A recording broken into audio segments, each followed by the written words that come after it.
بسم اللہ الرحمن الرحیم۔ تفسیر والے ہی موضوع کو فوکس کرتے ہوئے آج اس کی ایک دوسری جہت پر ہم توجہ کرانا چاہتے ہیں، لیکن اسے سمجھنے کے لیے میری گزارش ہوگی اس انکوائری کو بہت احتیاط کے ساتھ سمجھنے کی کوشش کیجیے کہ یہ بہت اہم مرحلہ ہے اس پورے سبجیکٹ کے، اس پورے موضوع کے متعلق۔ اگر آپ نے اس بنیادی چیز کو فوکس نہ کیا تو بہت ساری چیزیں ایسی ہوں گی جنہیں پھر آگے چل کر آپ کے لیے شاید ہو سکتا ہے انہیں سمجھنا مشکل ہو جائے۔ دیکھیں، علم کے حوالے سے ایک چیز ذہن میں رکھیے کہ علم ایک قضیہ ہے، ایک ججمنٹ ہے، ایک پروپوزیشن ہے جس میں ایک سبجیکٹ ہوتا ہے اور ایک پریڈیکیٹ ہوتا ہے، ایک موضوع ہوتا ہے اور ایک معمول ہوتا ہے۔ معمول میں اگر کوئی ایسی بات کی جا رہی ہو جو موضوع کے متعلق ہمارے ذہن میں رائے یا پہلے سے موجود نہیں ہے، تو یہ توسیع ہوتی ہے، وہ ایکسٹینشن ہے کہ آپ موضوع کے متعلق ایک ایسی بات کر رہے ہیں جو موضوع میں پہلے سے موجود نہیں ہے۔ اب آپ نے موضوع کے ساتھ ایک ایسی بات کنیکٹ کر دی ہے، لف کر دی ہے، اس کے ساتھ ملا دی ہے جو پہلے سے موضوع کے متعلق ہم نہیں جانتے۔ اب اگر اس طرح کی صورتحال ہو جس میں موضوع معمول کے متعلق کوئی ایسی خبر دے رہا ہو جو معمول میں پہلے سے موجود نہ ہو، تو اسے کہتے ہیں کہ اب آپ نے موضوع میں توسیع کی ہے، سبجیکٹ کو آپ نے ایکسٹینڈ کر دیا ہے، اسے بڑھا دیا ہے۔ موضوع کے متعلق پہلے سے ہمارے شعور میں وہ بات موجود نہیں سی، اب آپ نے ایک ایسی بات کہہ دی ہے جو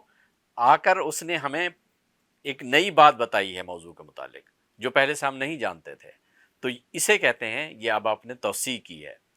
اور دوسری شکل یہ ہوتی ہے کہ آپ موضوع کے متعلق وہ بات کرتے ہیں جو موضوع کے اندر ہی موجود ہوتی ہے، موضوع کے اندر پہلے سے موجود ہے، اب آپ نے صرف جسٹ اس کو کھول دیا ہے، اس کو واضح کر دیا ہے۔ جب آپ اس کو کھول دیتے ہیں، آپ اس کو واضح کر دیتے ہیں، کسی نہ کسی درجے میں وہ کانسیپٹ اسی کے اندر ہی موجود ہوتا ہے، تو اس کو توضیح کہتے ہیں۔ تو اصل سوال یہ ہے کہ توضیح اور توسیع کے اس فرق کو اگر ہم سامنے رکھیں تو جتنا تفسیری ادب اب تک ہمارے سامنے آیا ہے اس کی حیثیت کیا ہے؟ وہ قرآن مجید کی توضیح ہے، وضاحت ہے، یا قرآن مجید کی توسیع ہے؟ قرآن مجید کو وسیع کر دیا گیا ہے، قرآن مجید کو علم اللہ کو وسیع کیا گیا ہے یا علم اللہ کو واضح کیا گیا ہے؟ یعنی کیا کیا گیا؟ ان دونوں میں سے یہ بات پیش نظر رکھیے کہ اگر آپ توضیح کر رہے ہیں تو پھر آپ پر ضروری ہے کہ آپ اپنے آپ کو اس معنی تک محدود رکھیے جس معنی کو مفسر بیان کر رہا ہے۔ اللہ تبارک و تعالیٰ جس بات کو آپ تک پہنچانا چاہ رہا ہے اپنے آپ کو اسی تک محدود رکھیے۔ لیکن اگر آپ کوئی ایسی بات بتا رہے ہیں جو موضوع میں پہلے سے موجود نہیں ہے، یا مصنف آپ کو نہیں بتانا چاہ رہا، یا مصنف آپ کو تک وہ بات نہیں پہنچانا چاہ رہا، آپ ایک ایسی بات لوگوں تک پہنچا رہے ہیں، تو اب آپ ایک توسیع کر رہے ہیں، اس کو وسیع کر رہے ہیں۔ انسان علم اللہ کی وضاحت کر سکتا ہے اور نہ انسان علم اللہ کی کو وسعت دے سکتا ہے۔ یہ یاد رکھیے کہ علم اللہ میں اور انسان کے علم میں یہ ایک بنیادی فرق ہے، وہ الوہی علم ہے، یہ انسانی علم ہے۔ انسانی علم کی انسان وضاحت کر سکتا ہے،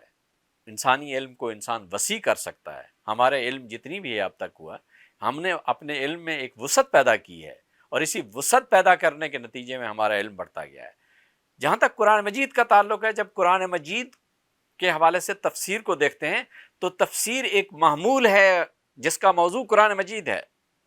اگر وہ واقعتاً قرآن مجید کے ہی مقصد کا آسان ابلاغ ہے تو پھر تو وہ توضیح ہے، اور توضیح ہے تو پھر اس کی وہی شرط ہے جو ہم نے پہلے بھی بیان کی تھی کہ اگر تفسیر کا انکار متن کا انکار ہے تو پھر تفسیر توضیح ہے، اور اگر تفسیر کا انکار متن کا انکار نہیں ہے تو پھر تفسیر توسیع ہے، توضیح نہیں ہے۔ تو وضاحت کو اور وسعت کو کے فرق کو ذہن میں رکھیے کہ انسانی ذہن جب اپنے سامنے موجود حقیقت کے متعلق کوئی ایسی ججمنٹ دیتا ہے جو اس حقیقت کے متعلق ہمارے ادراک میں پہلے سے موجود نہیں ہوتی، تو پھر اس کو وہ وسیع کر دیتا ہے، ایک نئی بات اس کے حوالے سے وہ سامنے آتی ہے اور ایک نئی بات کھلتی ہے۔ لیکن اگر وہ علم جو ہمارے پاس پہلے سے موجود ہے، ہم اس پوزیشن میں نہ ہوں کہ ہم اس کو وسعت دے سکیں یا اس کی وضاحت کر سکیں، کیونکہ انسانی علم علم اللہ کی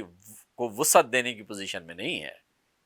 قرآن مجید علم اللہ ہے، اللہ کا علم ہے جو اللہ نے اپنی مہربانی سے انسان تک پہنچایا ہے۔ تو توضیح اور توسیع کے اس فرق کو پیش نظر رکھیے اور پھر غور کیجیے تو آپ کو معلوم ہوگا کہ اب تک کا تمام تفسیری لٹریچر قرآن مجید کی توسیع ہے، توضیح نہیں ہے۔